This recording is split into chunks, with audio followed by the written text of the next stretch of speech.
Good evening, everyone, and welcome to another happy hour episode brought to you by NAAP.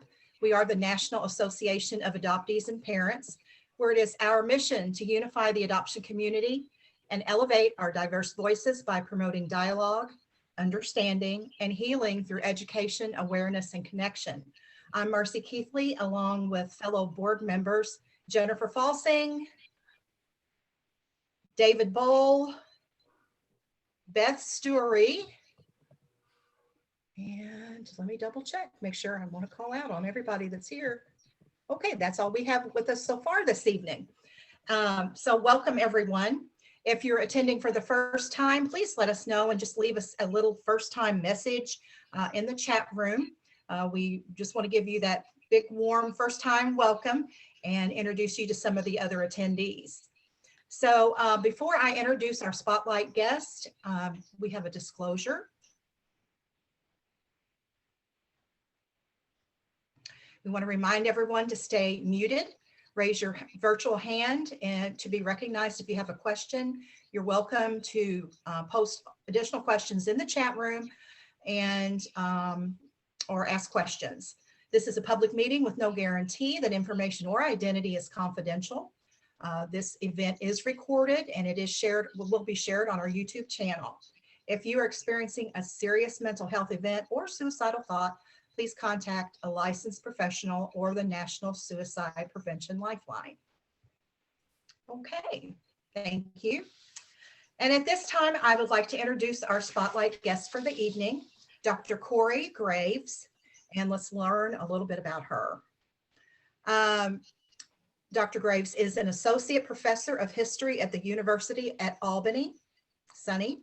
Her book, A War-Born Family, African-American Adoption in the Wake of the Korean War, tells the story of the first African-Americans who adopted Korean children and the ways their efforts reveal the contested nature of adoptive family formation across racial and national color lines. She teaches courses that explore themes relevant in gender and women's history, the history of marriage and family, and histories of the body, beauty, and identity politics in the U.S. So let's welcome Kori to Happy Hour, everyone. Thank you so much. And first, I want to just thank Marcie especially for reaching out and asking me to participate in tonight's event, and the board members of NAAP. Thank you. It is a pleasure.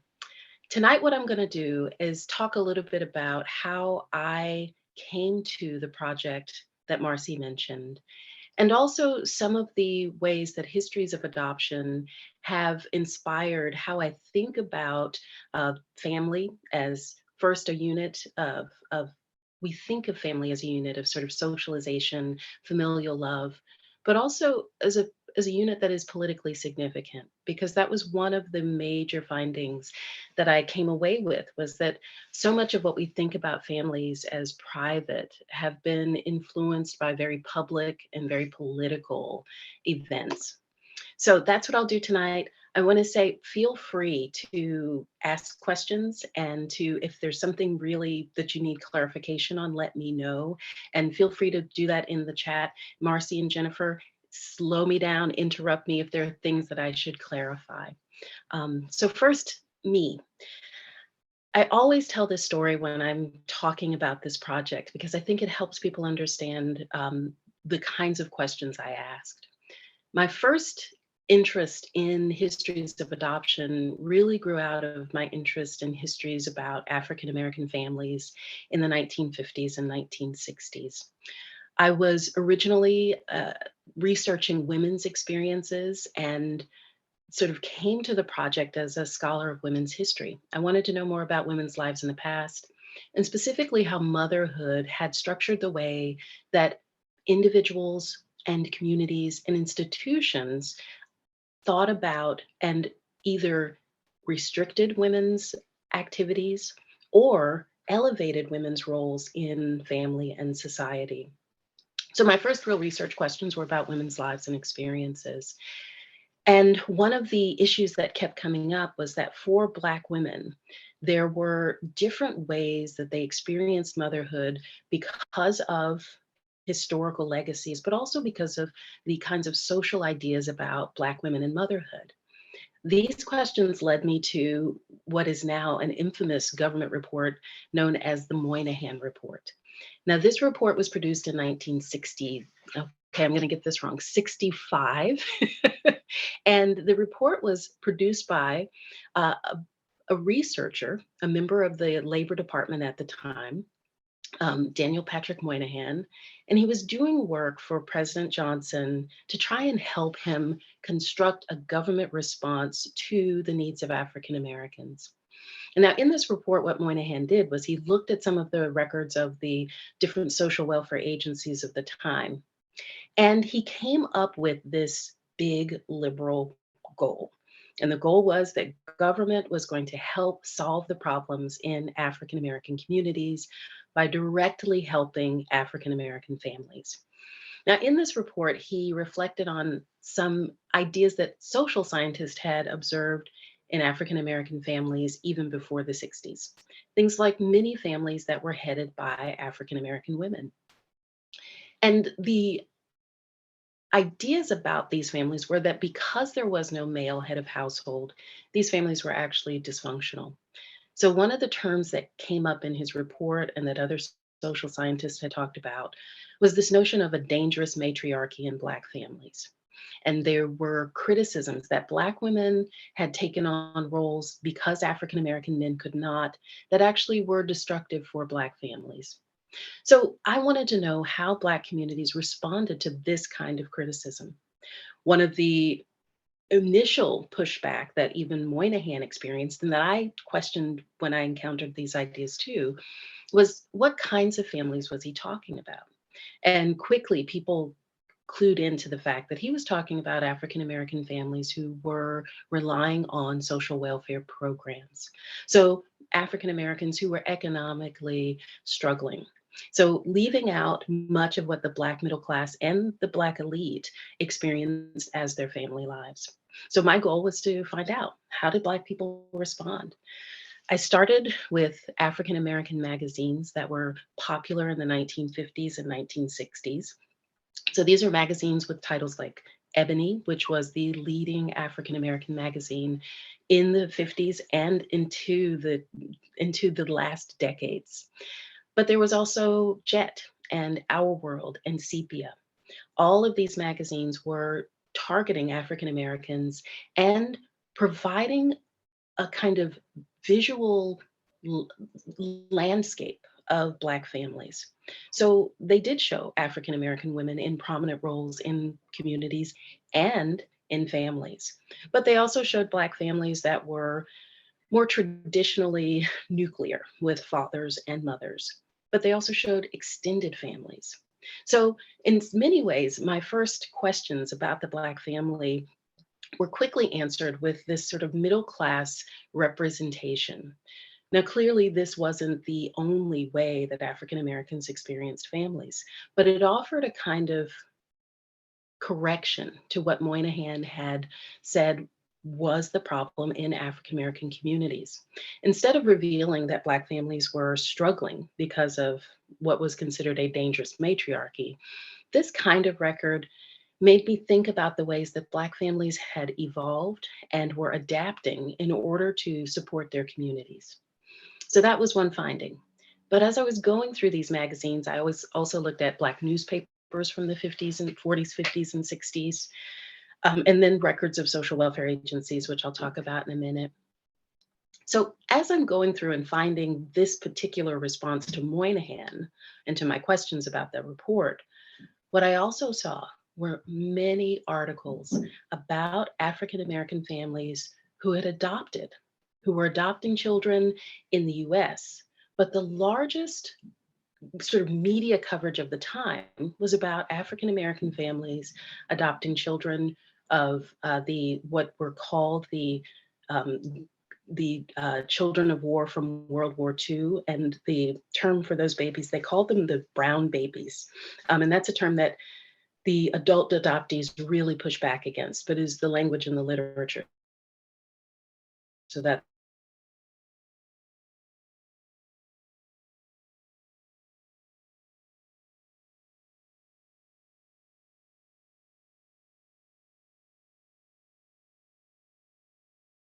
about African Americans who adopted children born in Korea. And this is something that I had never encountered before.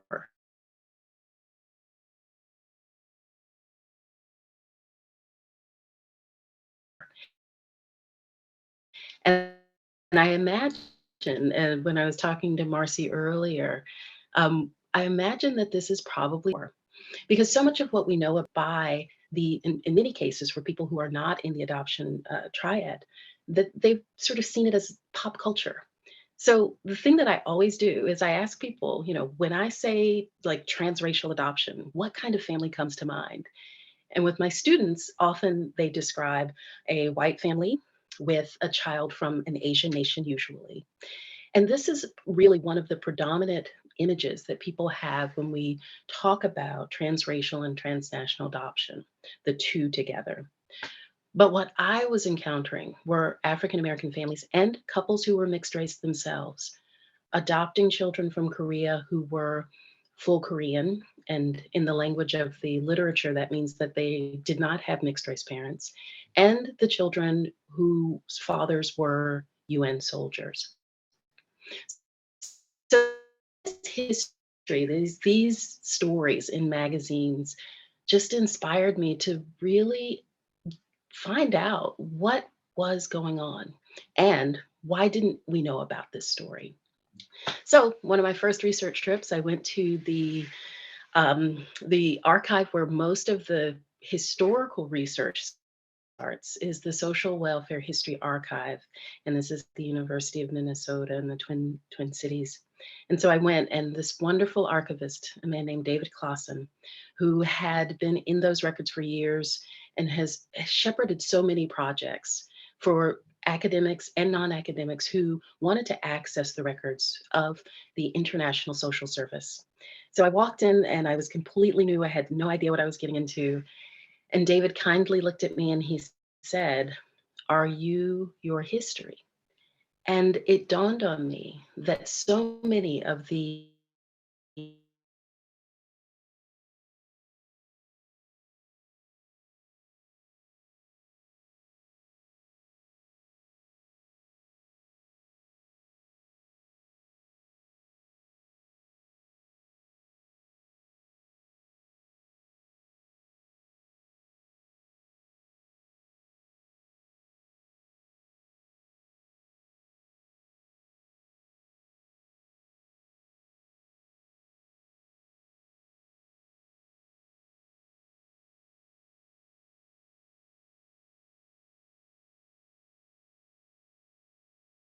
it makes a difference when the history you are studying is also your history, your experience. So I give full credit to people who have helped me think about why it isn't just a story that we can tell as a story that happened in the past. So that's how I came to this project. And you could also probably hear several of the questions that I wanted to learn more about. One, how many African American families did this? How did they do it?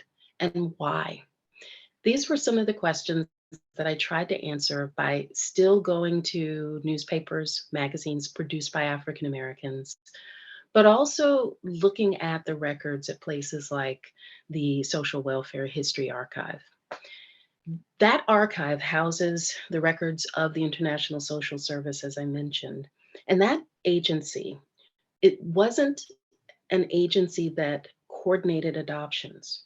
What they attempted to do, though, was to help social welfare agencies like adoption agencies in the US and the social welfare agencies that were emerging in South Korea after the war to try and help them coordinate these adoptions. But in their records, there are the case histories of many families, thousands of case histories of families who attempted to adopt and families who did adopt. So going through those records, I was able to get a good sense of first how hard it was for social welfare agencies to decide what would be the best solution for what they saw as a problem that the South Korean government and social agencies, and after the war, there weren't any social agencies. There were very few. Most of them were associated with churches. The Seventh-day Adventist had an orphanage and a hospital. Many of the other denominations attempted to provide care. World Vision, another agency, entered and did help. But at the end of the war, South Korea's resources were depleted. So the nation relied on Western agencies and the care, largely from the United States, to try and help children displaced by the war and the growing number of mixed race children. As I said, children fathered by soldiers, UN soldiers, both Black and white. One of the questions these representatives of these agencies asked was, should adoption, transnational adoption, be a part of the solution? Many of the agencies answered that with a resounding no initially. They believed that it would be too difficult, first, to navigate the United States immigration restrictions, but also to overcome what they saw as intractable differences of race, language, culture. So they didn't think, first, that American families would adopt Korean children. The legacies of racism in the United States had really established a kind of anti-Asian perspective that was shifting as a result, first of World War II and then Korea, but still largely seen as these issues of race were largely seen as the lines that you didn't cross when it came to family formation. So that was one of the first reasons most social welfare agencies in the United States didn't think that transnational adoption was an option. The other reason, though, was again their concern that by doing this, they would erode the interest and ability and investment from on the part of Koreans to take care of children who were displaced. So those were two big challenges that social welfare agencies encountered. And one of the reasons that transnational adoption did become such a phenomenon, and Korea would become the leadest relinquishing nation between 1953 and 1953 and 1988. Over 200,000 children, between 150,000 and 200,000 children were adopted out of Korea. In fact, it is over 200,000 because 100,000 came to the United States and the rest were adopted into Western European nations for the most part. So how did that happen if the initial response was probably not a good idea? Well, one of the first things that sort of pushed open the door for transnational adoptions out of Korea were the efforts of soldiers and people who were on the ground in South Korea attempting to help as the nation recovered from the war. Soldiers were among the first to bring children out, and among the first children were children who were not the mixed race children fathered by UN soldiers. They were Korean children whose parents they had been displaced, so children who were living in orphanages, or children who had become sort of affiliated with the military, the US military. These children, one term used for them is that they were mascots. And the young mascots show up in things like the Stars and Stripes, which is the military newspaper, the army paper. In Stars and Stripes, you see soldiers with young Korean children, usually boys, but not exclusively boys, that they would dress in military garb or they would dress in cowboy uniforms, outfits. And these young children would live in and around the camps with the soldiers. So adoptions and what we see as familial bonds began forming often between soldiers and young children that they encountered who were, for all intents and purposes, orphans. What we've come to know is that many of these children were not true orphans in that both parents were dead, but that they were social orphans. And what that meant was a parent probably had passed away. Maybe they were displaced. But in some way, they had been made orphan to the extent that people in the United States imagined the role they would play would be that of rescuers, that they would rescue children from the trauma of the war, children whose parents couldn't be located or had died, and rescue them by bringing them to the United States. What I find in a lot of the records is that there is a sense that the rescue was not just about rescuing the children, but also about rescuing the soldiers themselves.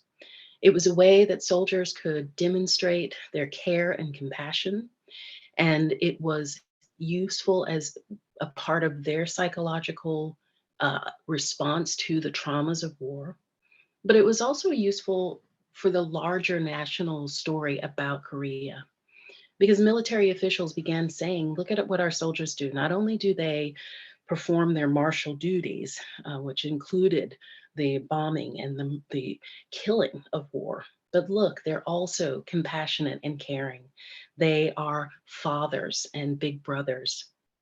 So these relationships would be the first bridge for the first large scale adoptions. Soldiers who would attempt to adopt on their own, which most agencies wouldn't accommodate. Most agencies wanted families that were made up of a husband and a wife, and they rejected applications from single people, from single men especially, but single people.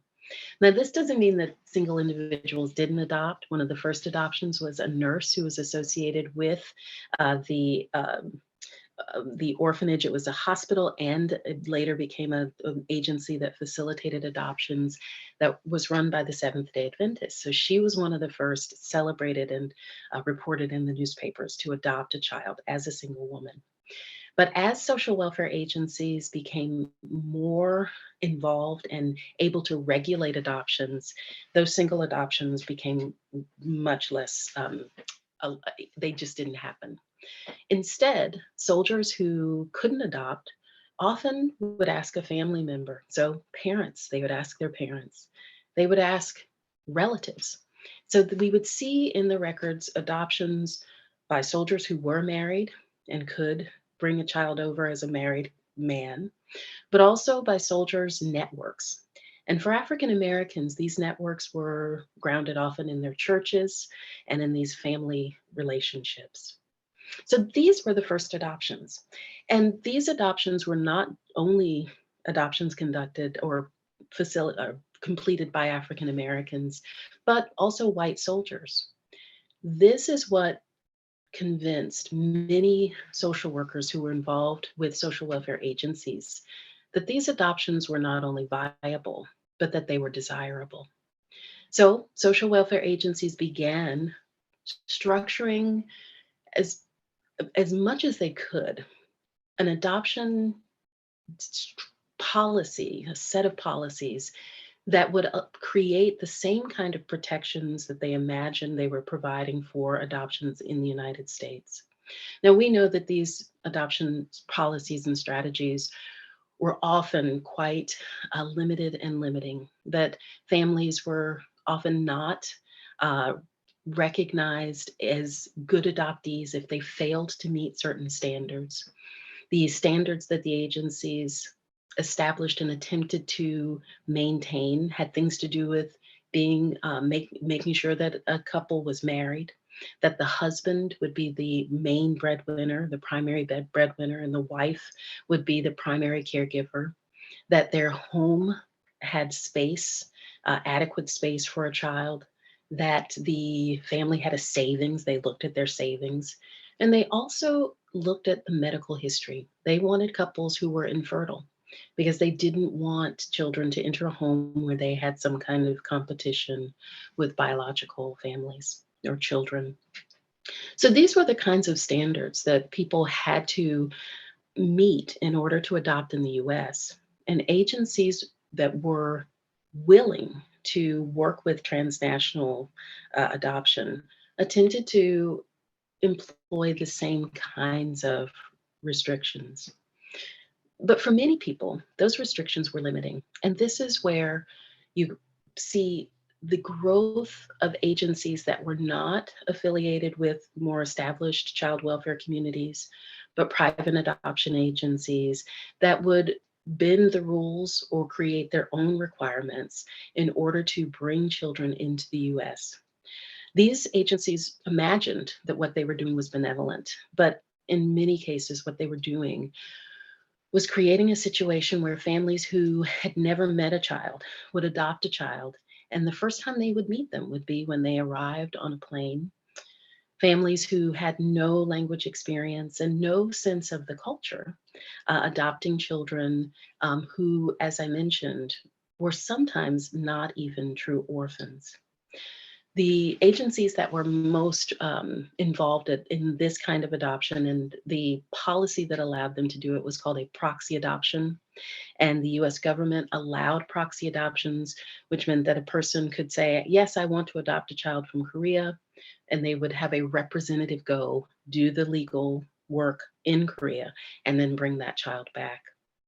One of the agencies that was most engaged in that kind of adoption was Harry Holt's agency. It was called Holt Adoption Program, or HAP for short. And Holt became really infamous and in some ways famous and infamous as what some would say is the father of Korean adoption.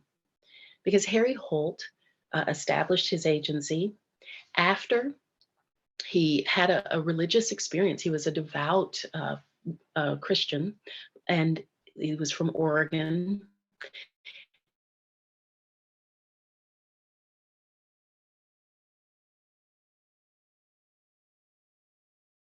Supposed to rescue Korean children.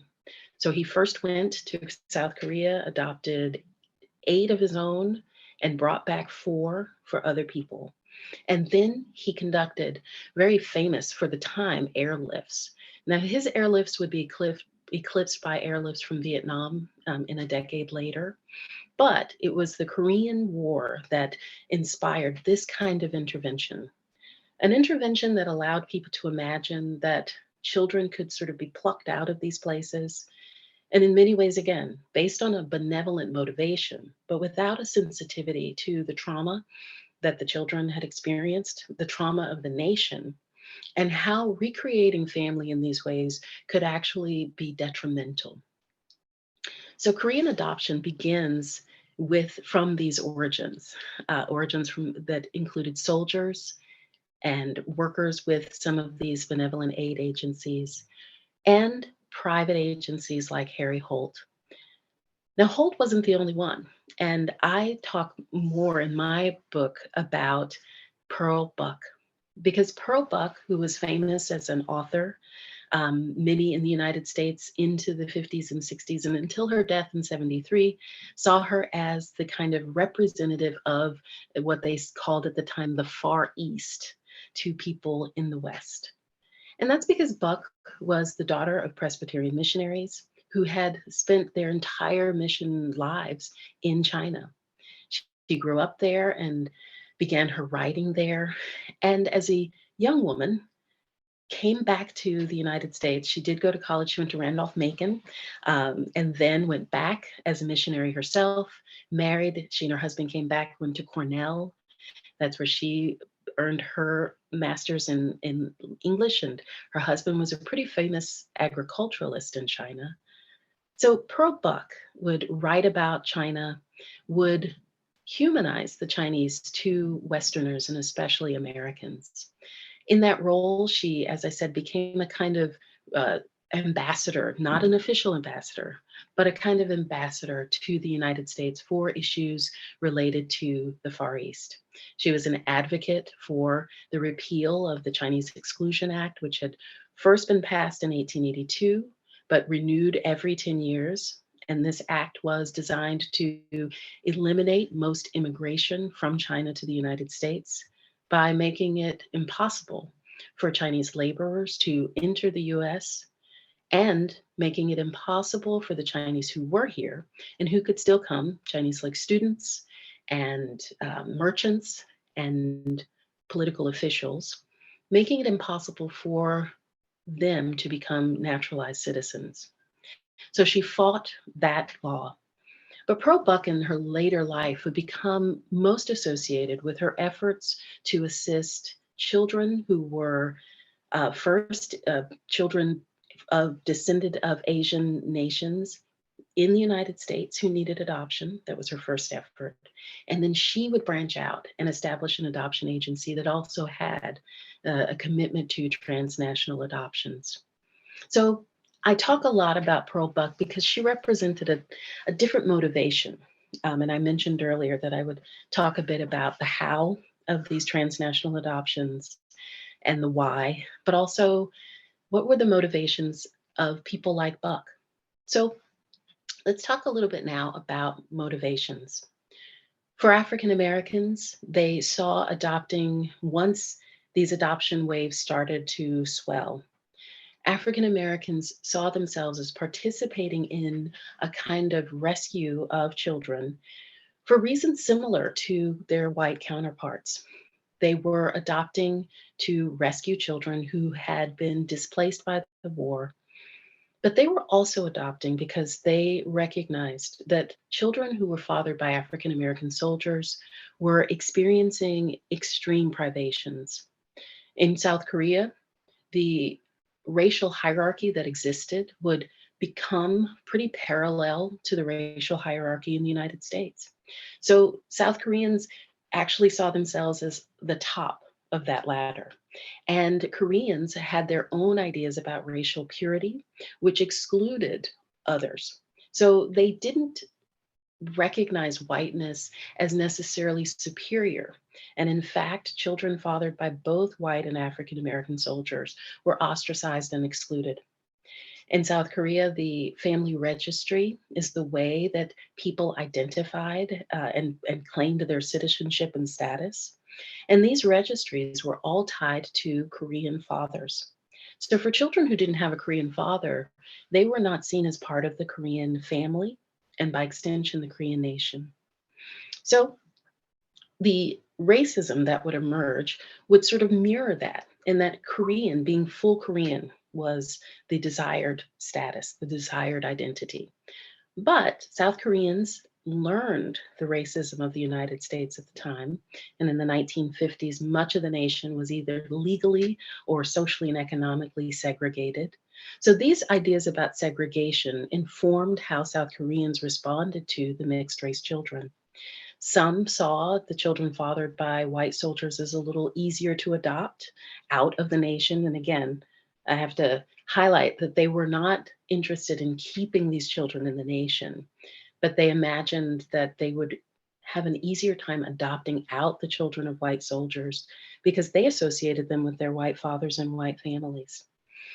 For African Americans, though, people were very concerned that the children fathered by Black soldiers were experiencing treatment that reflected those racial notions, that these children were the least desired within this Korean context. So that was a part of the motivation for many African Americans. They saw a kinship with children who were fathered by African American soldiers who were experiencing oppression and exclusion because of that part of their heritage.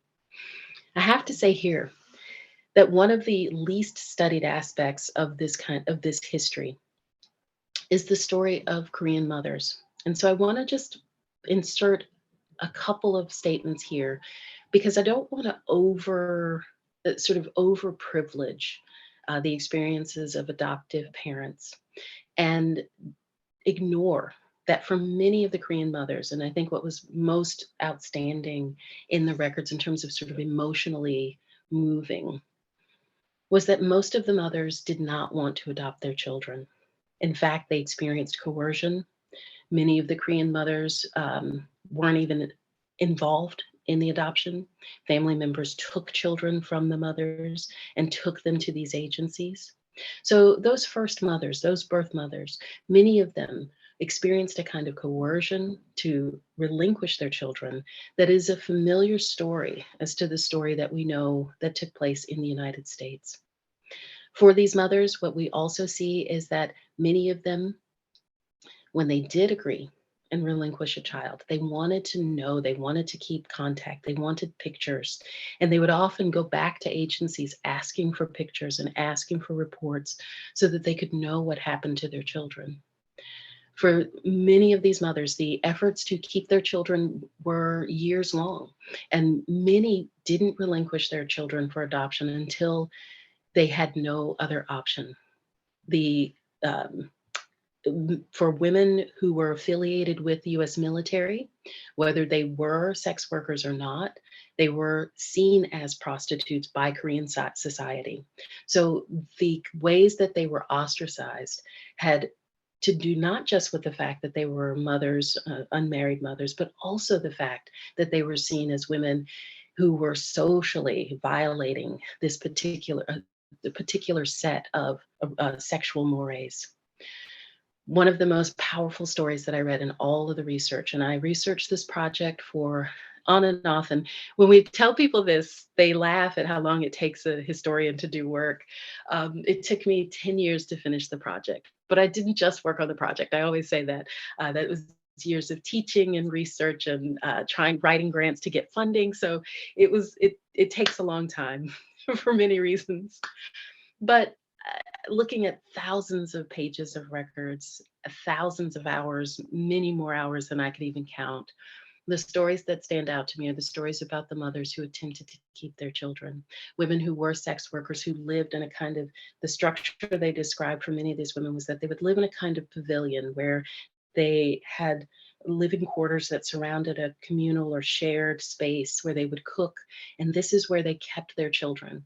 And they would attempt to keep their children hidden from public view. And for as long as they could, they did. And this is one of the reasons that many of the Korean children who were adopted were older. They were toddlers and older because their mothers had tried to keep them. Also, the war years, there's a lapse there too.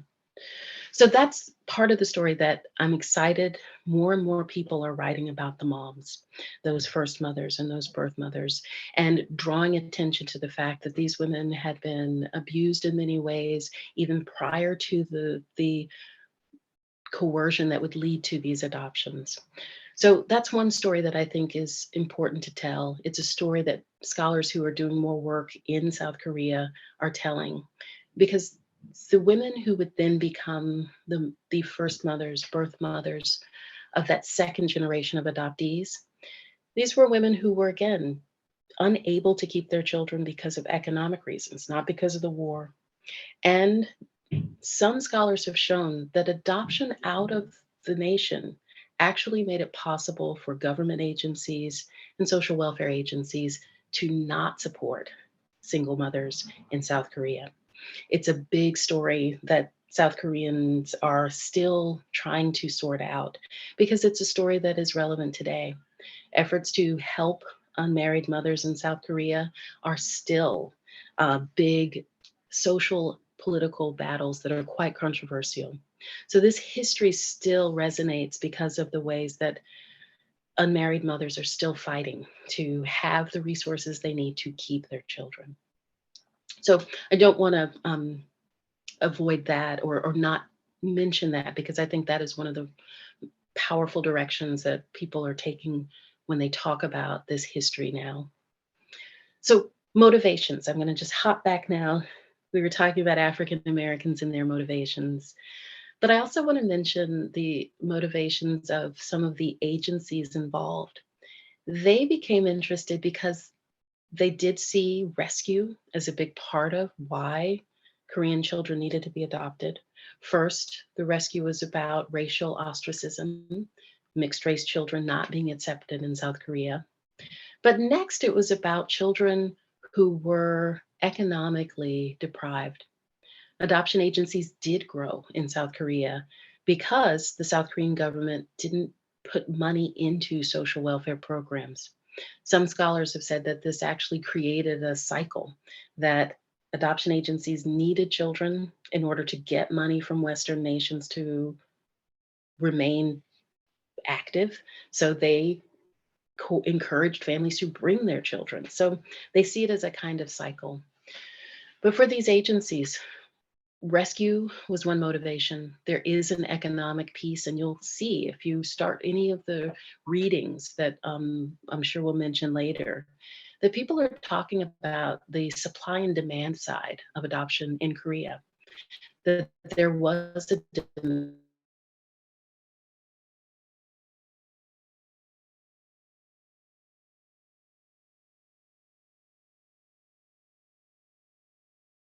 the national goal of showing that the United States, in its fight against communism, was doing this work to rescue children, not just from economic insecurity, but also from political systems that might take advantage of them. And this is one of the ways that I saw that families were more than these units that were about care and love sometimes, sometimes not. And there are devastating stories about families who adopted Korean children and were ill-equipped or had bad intentions in the first place, and the trauma that the children experienced. Those stories are there. But beyond the sort of family as a unit that we think of as care, the the governments involved saw this as a very political, humanitarian effort. And for me, this became the other really interesting part of the story, was the way that people began to use these families to deflect criticisms that racism in the United States was an issue, to deflect criticisms that democracy in the United States was at risk. Because these adoptions unfolded in the Cold War. And because of that, anxieties about the United States' position in the world were being played out in ways that were not just pure politics. And this is where I try to get my students to think about foreign policy. I tell people that I also teach foreign policy, and I do. I actually do teach classes in foreign policy. But thinking of domestic concerns, and by domestic meaning family, but domestic concerns as a part of foreign policy agendas. Sometimes people are able to think about, say, Nixon in the kitchen debates, where he is arguing with Khrushchev about the importance of democracy and capitalism, standing in front of this sort of demonstration kitchen. So we think about the ways that domestic things are part of foreign policy, sometimes if you know that part of the story. But for me, I was interested in how the family became a central way that governments tried to work out some of their political problems. If they could show families, mixed race families, families who adopted Korean children, as sort of emblematic of the best that the United States could offer, it was one way that they were able to sort of push back criticisms that were very much a part of this Cold War struggle. So family became freighted with a lot of symbolic meaning in the United States for these families, for adoptive families. And in this moment, I'm thinking about mostly white families who did adopt most of the Korean children. That was an image that allowed the nation to sort of displace some of those political concerns. And for African Americans, a similar process unfolded. In those same black newspapers and magazines I was telling you about at the top of this conversation, what I saw were African Americans making claims to some of those same things.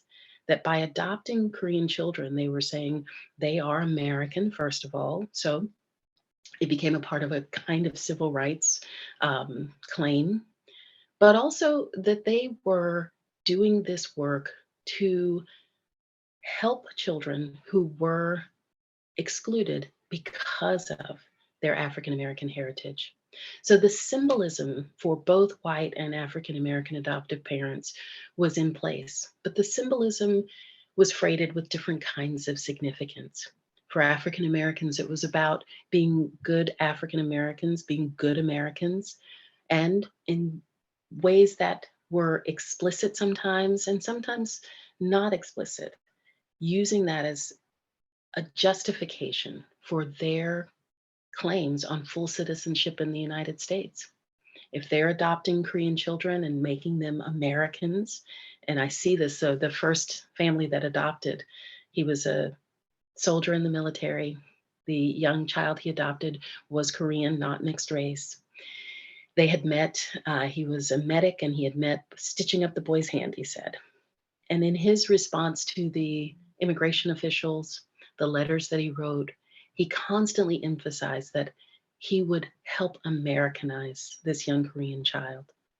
So for African Americans, there were multiple motivations, and I've only mentioned a couple. But all of these families, whether their desire and they were able to successfully parent in ways that were nurturing, all of them made claims on this identity that was through the child, but often not about the child. And that's one of the things that I have found really both fascinating and heartbreaking about these histories of adoption. I say this at a lot of my talks. When the story ends in the magazines, it ends with a kind of happily ever after narrative structure. That you have the child initially alone or ostracized. You have the rescue accomplished by these African Americans who represent the best of their communities. And then you have that moment of transition where they go from a single child to a family in the US. Often, and I'm not joking about this, often drinking Coca-Cola and watching TV or some other behavior that was sort of classically American in the 1950s and 60s. But I always say that particular structure has always troubled me because we didn't get to see what happened after happily ever after. And for many of these children who are adults now, they tell a story that was not happily ever after. For some parents, really, the adoptive parents really did provide nurturing and care. But for others, they experienced a kind of double isolation, first from their birth nation, and second in this nation that they were adopted into. So, my questions now are about what happens when you don't get the happily ever after. And I'm so grateful that adult adoptees are doing a lot of this work as scholars, as activists, and as artists, as I mentioned before. They are answering our questions. And what's really exciting about that is, as an historian, most of the records and stories that we tell, we don't ever get to talk to the subjects of those histories. But adoption studies are really different because we are in a moment where critical adoption studies has meant that scholars and many scholars who are themselves adult adoptees are challenging that earlier story about adoption that described it as benevolent, humanitarian, and only motivated by love. And instead, talking about the really bumpiness of all of those concepts, that families are often not able to overcome some of the differences about race and the challenges of adoption. So that's where I see a lot of the scholarship happening now. And it is a moment where adoptees, adult adoptees, and their first families, their adoptive families, are having to confront new questions about the viability of adoption, whether it should happen or not. There is a current discussion, and Marcie and I talked about this in our first meeting. One of the current discussions among adult Korean adoptees is, should transnational adoptions out of Korea even be allowed? And there is a strong push to limit, and the South Korean government has actually made commitments to limit, but that has never, it's still not clear. But should these processes even be allowed? And one of the big goals that I have seen lately is an effort to address the problems that make children and families vulnerable in the first place so that we can prevent adoptions by providing care to the unit. So this is one of the areas that is really developing in Korean adoption studies and Korean adoption history is a set of investigations and real interventions that would help those moms that I was telling you about, who even today are not receiving the kinds of services they need to keep their children. And with the sensitivity to the challenges that communities face when there's this history. Many Koreans, if you talk about Korean adoption, there's a kind of shame over the fact that, again, 200,000 between 53 and 88. So how do you get over the shame to begin the process of healing and then reckoning with the legacies of the Korean adoption story that many people have heard in one way or the other, but that the adoptees now are attempting to influence? So this is the story that I've been working on. It's the history that I jumped into truly as an ignorant person. I had very little personal or academic experience, but again, I've learned so much, and so much of what I've learned has come from my encounters with adoptees, with first mothers, and with adoptive mothers. So it is a real pleasure to talk to the group tonight. And I think we're at time for opening up to questions. So I'd love to open up to questions. If I'm right, Marcie, is that right? That's correct. Yeah, we can go ahead and open it up to questions for Kori. If you please just raise your virtual hand and I'll call on you. Yeah, that was my first question, was the timeline. I was going to ask you that, so you already answered Yes. that. But congratulations on this huge, Oh, thank you. massive project. I mean, 10 years of your life, that's a lot of research, It's a lot of research. right? Yes. Yes. Congratulations. Thank you. Thank you. But yeah, in terms of the timeline, I'll just say a couple of other things. One of the challenges that the policy part of this is that South Korea, the United States, changed many of its immigration restrictions to make adoptions from Korea possible. And at the same time, they changed their policies in the 60s to eliminate proxy adoption. But people did a workaround. So those kinds of proxy adoptions existed for well beyond the legal, what we saw as the sort of legal moment. And this was happening as South Korea was attempting to devise some kind of adoption law. So much of it from the 50s, the 1953, when the armistice was signed, those first adoptions were largely mixed race children. But by the early 60s, most of the adoptions start to shift so that you're getting full Korean children, the children of mothers who were economically dependent. So from the mid to late 60s into the 70s, and definitely the large wave of adoptions in the 1980s were largely adoptions of children who were not mixed race, but many of them were women who had left the country. The children of women who had left the countryside moved to the industrial centers, and because of an unmarried pregnancy, were forced by economics and social ostracism into adoption. So that's really the timeline, or the large strokes of the timeline. How about that?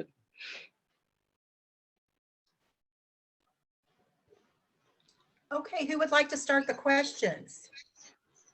Let me look here. Anybody want to take themselves off mute and start? I'll go ahead. I have a question. I was posting some things as you were talking. Do you have a website? Is there any place other than Amazon that your book is available? Because there was only a couple copies left. You can also get it through the NYU, New York University Press. And there's a page, I'm not sure, I think that you can access, let me quickly take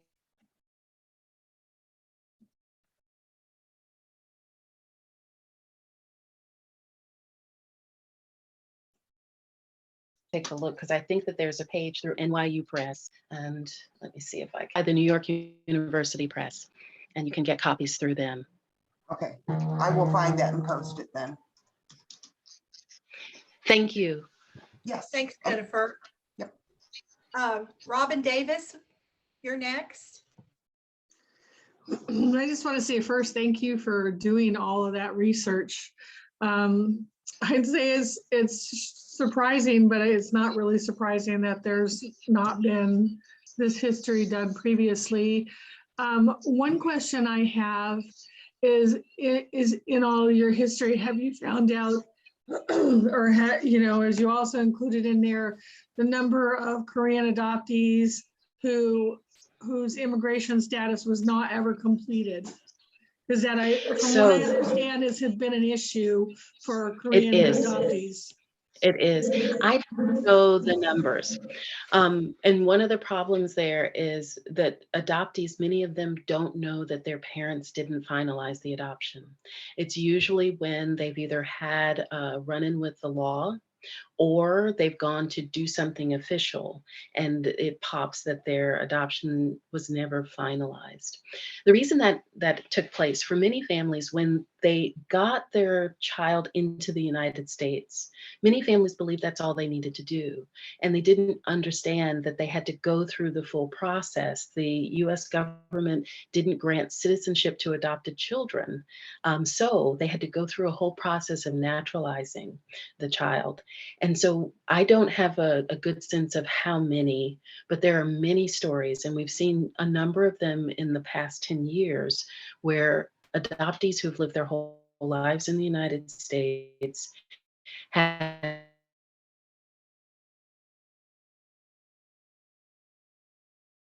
been deported. And there's the new movie, what was Bayou? There's a movie, Adoptees, who was deported once his status became, he was flagged by INS. So I don't have a sense of the numbers, but yes, that is a real problem. Many adoptees from, I'm affiliated with an organization that works with a number of the adult adoptees from European nations, African-American adoptees from European, so dealing with this issue of adoptions that weren't finalized. So it's for that whole cohort from the 40s, and there weren't as many in the 40s, but in the 50s, 60s, and 70s, that whole cohort, unless the families finalized and went through the process of naturalizing their child, they are not citizens. And it's a big problem. I had no idea that in some cases, the adoptive parents didn't know. I thought it was something they just failed to do. So that's really upsetting, disturbing. There were families who just didn't do the process. And one of the most tragic stories is about a family whose teenage son, they had a falling out with the son, and they actually threatened him, and they held that over his head, that they weren't going to finalize the adoption if he didn't straighten up. So some families didn't, many families didn't know.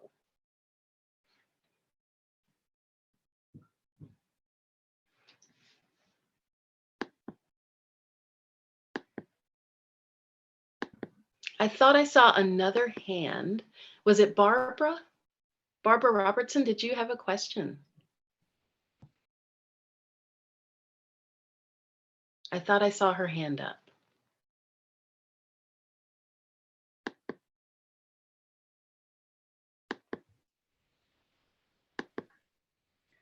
Barb, you want to take yourself off mute?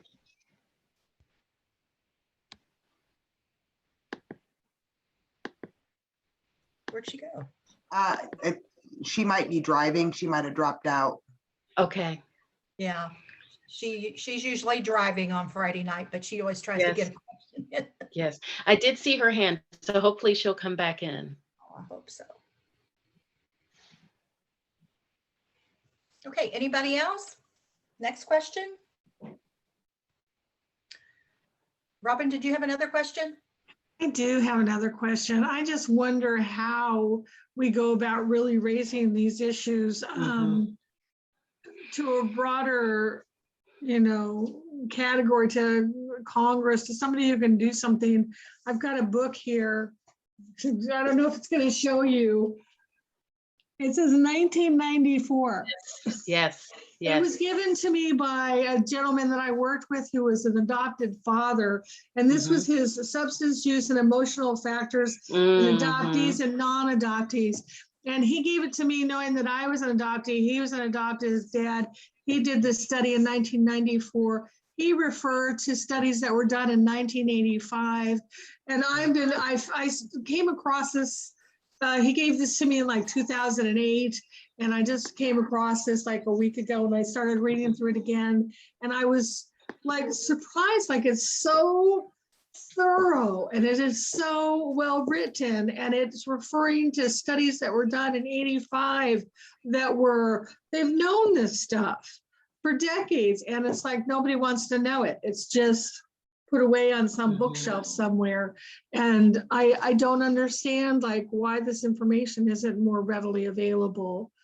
So I don't know how you mentioned, you know, adoptees who are raising our voices, but it's like, who can we raise our voices to really start listening and making a change? Because I don't see that happening. That's all. I don't know if somebody else has an answer. But one of the observations I've made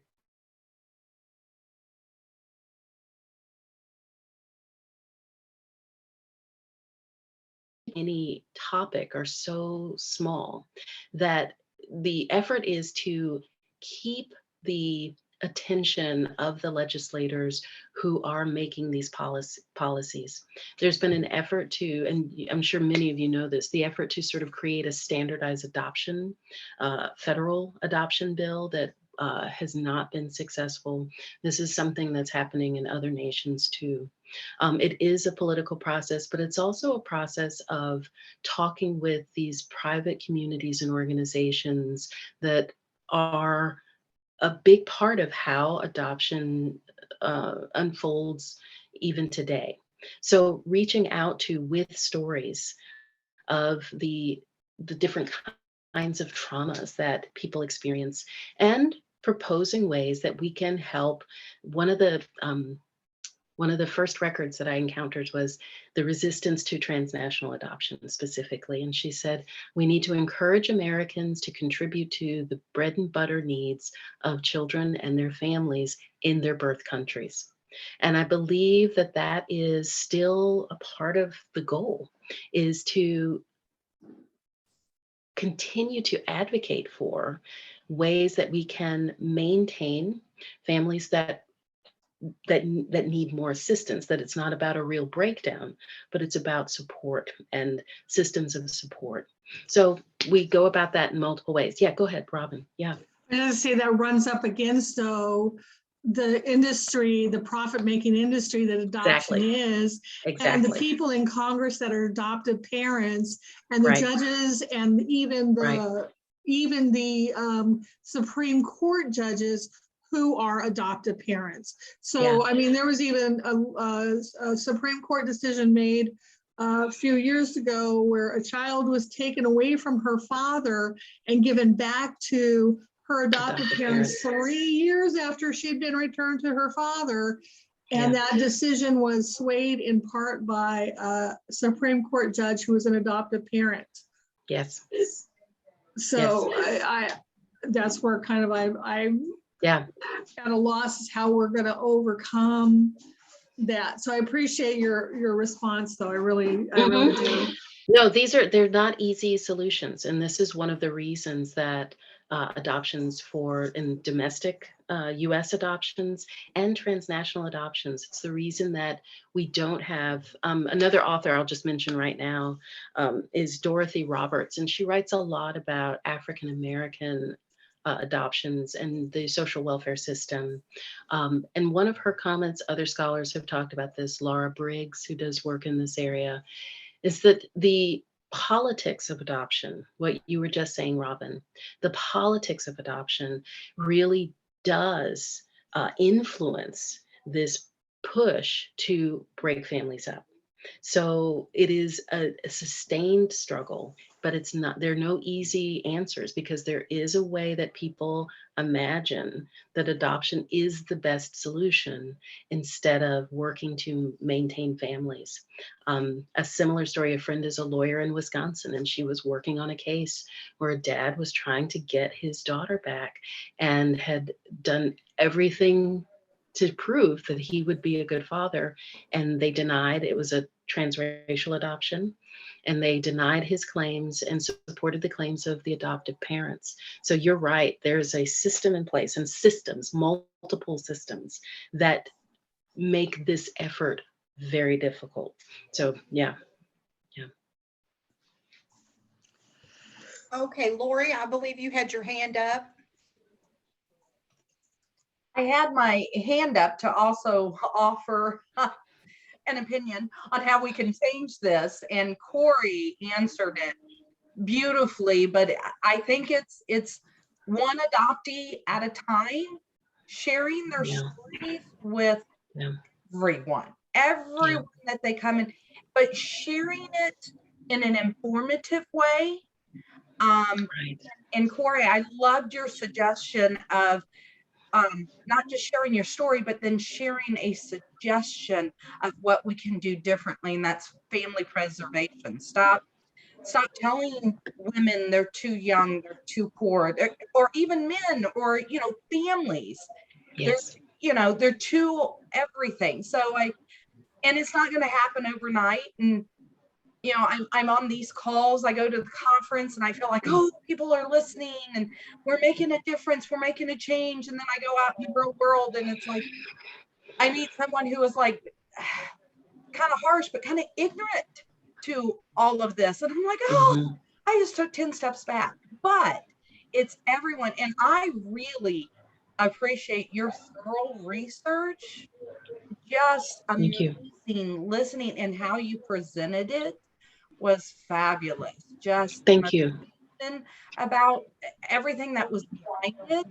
I gather so much information that when I go share my story, I can use that information. So I appreciate it. Thank you. I'm so glad. Thank you. Thank you, Lori. Okay, Louise, you made mention of a bill for adoptee rights to go, let's see. Can you talk to that a little bit? Can you speak to that?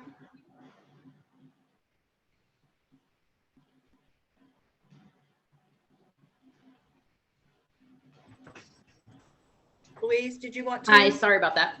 There you go. There you go. Yeah, I've been reading a bunch of articles, and recently there was a push to change the law because the law was based on, I think, 2000 or 2003, where anyone who was brought to the U.S. as an adoptee and was under 18, they would automatically get citizenship. Right. But anything prior to that, they would have to fill out all the paperwork. And apparently it's a lot of paperwork. So they're looking to pass a new law that would go retroactively to give all those people their rights, because they were basically taken over as children, and maybe they're in their 30s or 40s now, but they were left out of that bill. So this would be a way to fix that.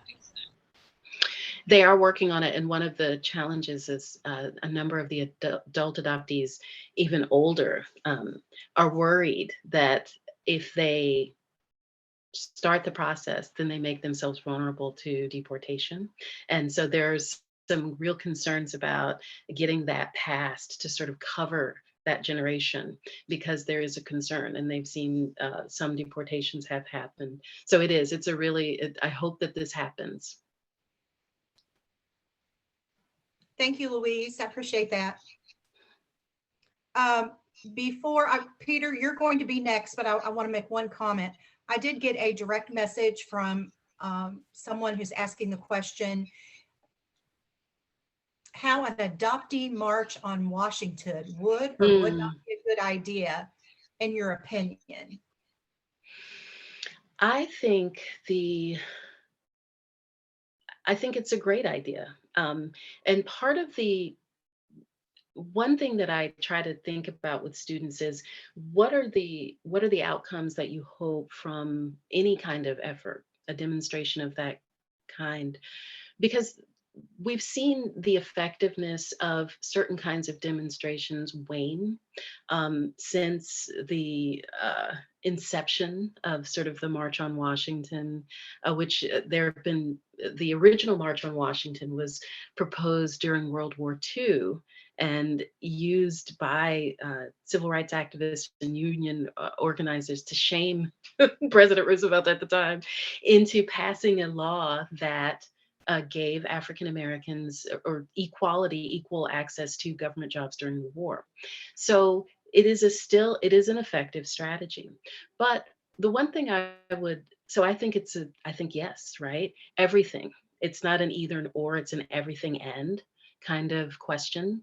I think in addition to the visibility that it would give adoptees and advocates for more access to records, advocates for adoption laws that cover things like your citizenship status.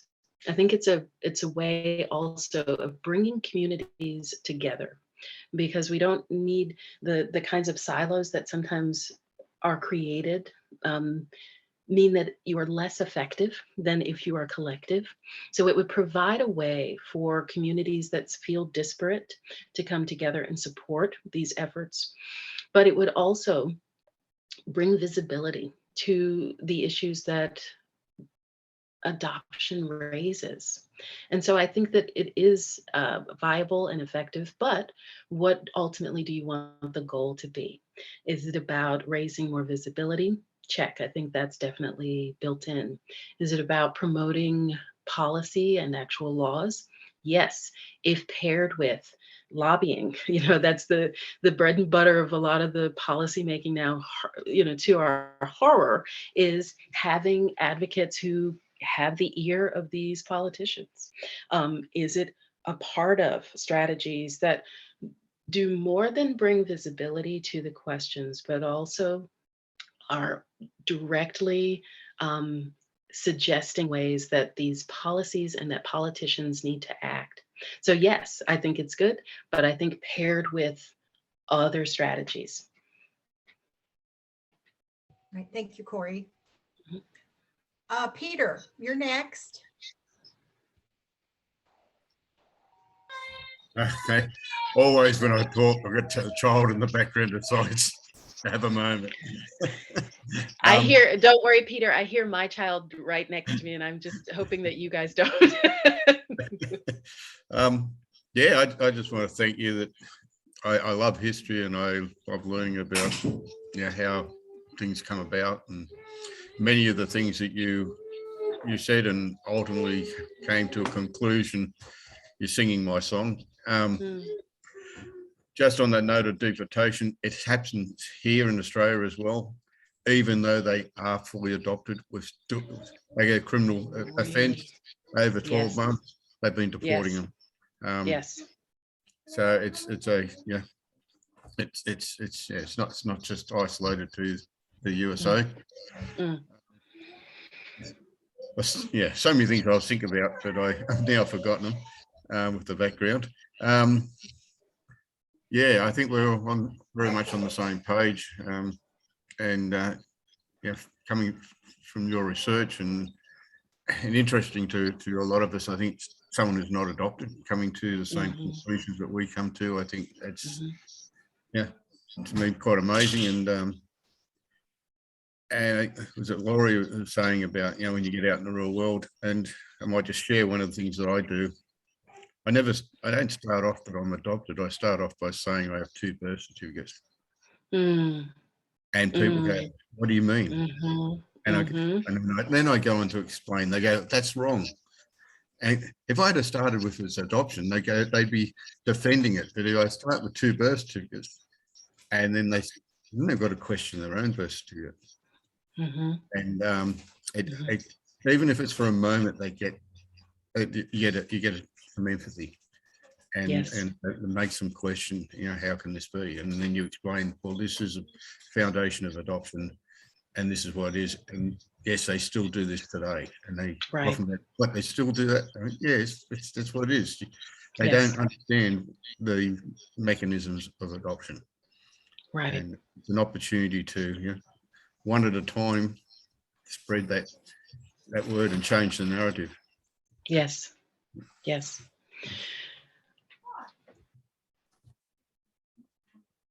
So yeah, that's it. Okay. And I just want to add to what Peter and Lori have already said, that a part of what we look at as historians and what I try ask my students to think about is, how does change happen?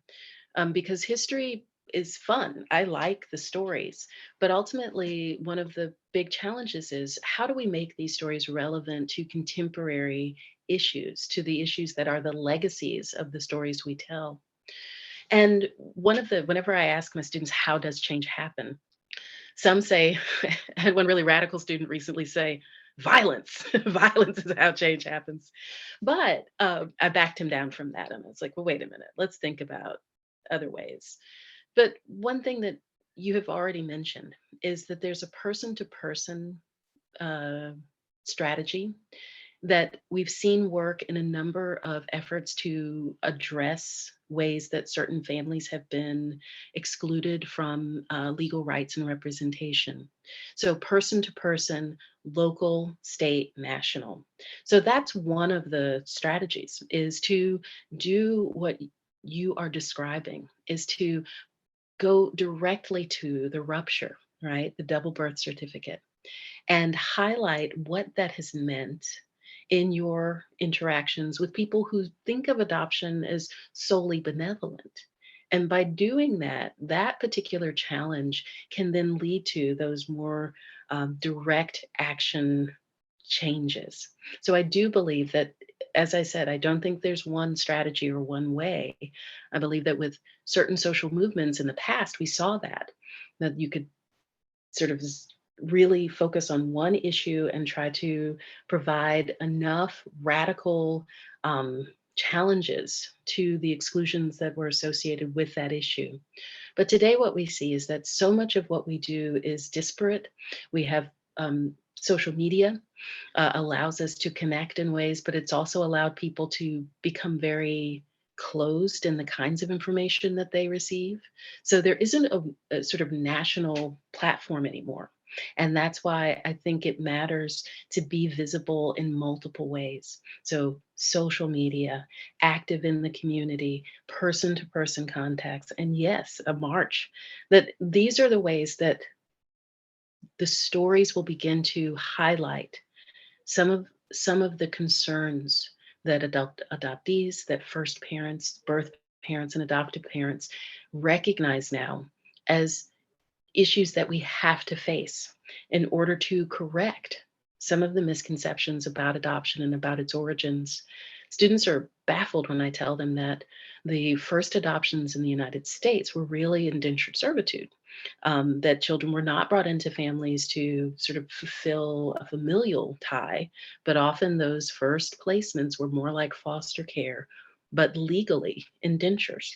So by sort of being more transparent about the real histories of adoption and those legacies, I think that it will help to cause individuals to have informed questions, but it will also help build that foundation for a political movement or a series of movements that could actually change policy. So I don't think it's going to be one thing, but the approach that you are describing is exactly what has helped turn the tide in many other political movements. Great. Well, thank you so much, Kori. We really appreciate having you on this evening. Oh, thank you. It's getting to be that time. Excellent. Oh, it flew by. Yes, already flew by. Excellent presentation. Thank you. So we really appreciate having you on. And okay, so let's talk about next week. Guess what? We won't be here next week. Oh, we're going to take Friday off and celebrate with our families for the day after Thanksgiving. I think we're all going to need it, right? We might have a replay up from a past happy hour, so you might want to check that out. but we want to wish all of you a wonderful holiday next week, and travel safe if you're traveling. And Jen, do you have anything else to add? Is David Bowl still on? I am. Thank you, Jennifer. This may be the next NAAP event. I have the great honor and privilege of helping to co-facilitate a virtual support group for adoptees and family and friends who are in recovery, seeking recovery, or interested in promoting a recovery lifestyle. We meet every other week. Our next meeting will be Tuesday, November 30th, 8:30 Eastern, 5:30 Pacific time. We'd love for you to join us if appropriate. Thank you. Thank you, David. Okay, and then in closing, I'd just like to add, NAAP would love to hear from you. From time to time, we have people reach out via email and tell us about certain events and, that have impacted your life. Some of these guests that we've had on, such as Dr. Kori, if you've been moved or you have just something that you've heard or seen, whether it's been a conference, whether it's been a happy hour, whether it's just been a conversation with one of our board members, we'd like to hear from you and how that's impacted your life. So please feel free to reach out to myself, Marcie, at napunited.org, or Jennifer, any of the board members. We'd be happy to hear what you have to say. Okay, so please feel free to always contact any of us with your thoughts, your comments. Like I said, if you've had a story there from something that's occurred through being a part of a NAAP event, please reach out to us. Okay. All righty. Well, thanks everybody. Enjoy your holiday, and we will see you on Friday, December 3rd. Good night.